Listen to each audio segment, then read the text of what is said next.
Ադրբեջանական խավիարային դիվանագիտության հերթական ճակերտավոր զոհը Մյունխենի բարձրագույն շրջանային դատարանը հաստատել է, որ Բունդեսթագի նախկին падգամավոր Աքսել Ֆիշերը տարիներ շարունակ գումար է ստացել Ադրբեջանից քաղաքական լոբինգի համար։ Նա մեղավոր է ճանաչվել Ադրբեջանի գործով կաշառակերության մեջ եւ դատապատվել 1 տարի եւ 2 ամիս պայմանական ազատազրկման։ Դատարանի տվյալներով Ֆիշերը առնվազն 79,000 եվրո կանխիկ վճարումներ է ստացել 2011 թվականի սկզբին։ Դատարանն ապացուցված է համարել, որ Ֆիշերը վճարումների դիմաց ԵԽԽՎ-ում առաջ է մղել Բաքվի շահերը, այդ թվում 2016 թվականին Լեռնային Ղարաբաղին վերաբերող հացի քվեարկության ժամանակ։ Բացի պայմանական ազատազրկումից նա պարտավորվել է վճարել 32,000 եվրո, որից 20,000-ը որպես կաշառքի մասնակի փոխհատուցում եւ 12,000-ը հանցագործությունների զոհերին աջակցող հիմնադրամին։ Նրան նաեւ 2 տարի արգելվել է զբաղեցնել պետական պաշտոններ։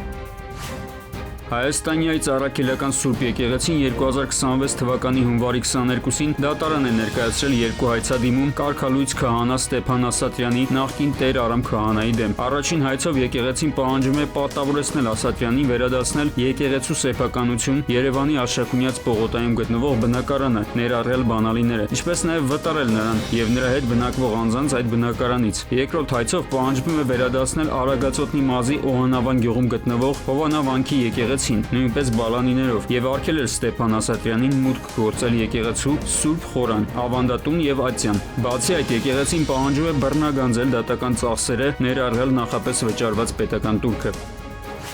Ամենայն հայոց կաթողիկոսի վերաբերյալ որևէ քրեական վարույթ առայժմ չկա, նշել է Հայաստանի գլխավոր դատախազությունը լրատվամիջոցներից մեկի հարցմանն ի պատասխան։ Նշենք, որ այսօր տեղեկություն էր տարածվել, թե քննչական մարմինները պատրաստվում են քրեական վարույթ հարուցել կաթողիկոս Գարեգին II-ի դեմ փողերի լվացման հոդվածով։ Եվրամիության պատվիրակության շենքի դիմաց հայրենիք կուսակցությունը ակցիա է անցկացրել բողոքելով ընդդիմադիրների նկատմամբ քաղաքական հետապնդումներից։ Կուսակցությունից այժմ կալանավորված են Խաչիկ Գալստյանն ու Արամ Քոչարյանը։ Նրանց պաշտպանության պահանջով Եվրամիության պատվիրակությանը նամակ են հանձնել։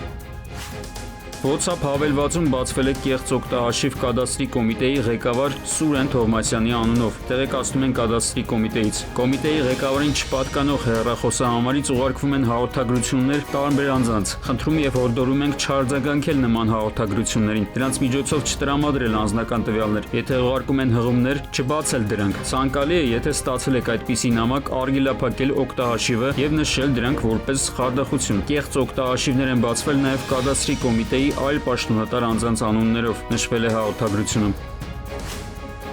Կոտայքի մարզում Աբովյան ջրվեժ ավտոճանապարհին այսօր տեղի է ունեցել ողբերգական ավտովթար, Կ1 զոհ։ Ժամը 16:10-ի սահմաններում արտաշերտի խճուղում բախվել են ԿամԱԶ Մակնիշի բեռնատարն ու Ֆոլտ տրանզիտը։ Վթարի հետևանքով Ֆոլտ տրանզիտի ուղևորը տեղում մահացել է։ Դեպքի վայրում շտապօգնության բժիշկները օգնություն են ցուցաբերել եւս 2 անձի, որոնք հրաժարվել են հոսպիտալացումից, իսկ 1 վիրավոր տեղափոխվել է հիվանդանոց։ Վթարի փաստով նախաձեռնվել է քրեական վարույթ, պարզվում են վարորդների, մահացածի եւ վիրավորի ինքնությունները։ Ավտոմեքենաները տեղափոխվել են ոստիկանության պահպանվող տարածք։ Ֆոտոլրագրող Շամշյանը փոխանցում է, որ եղանակը անբարենպաստ է, տեղում ուժեղ ձյուն է, իսկ ճանապարհը ամբողջությամբ ձյունապատ։ Արմեն Նաթելյան, ժամը լրատվական։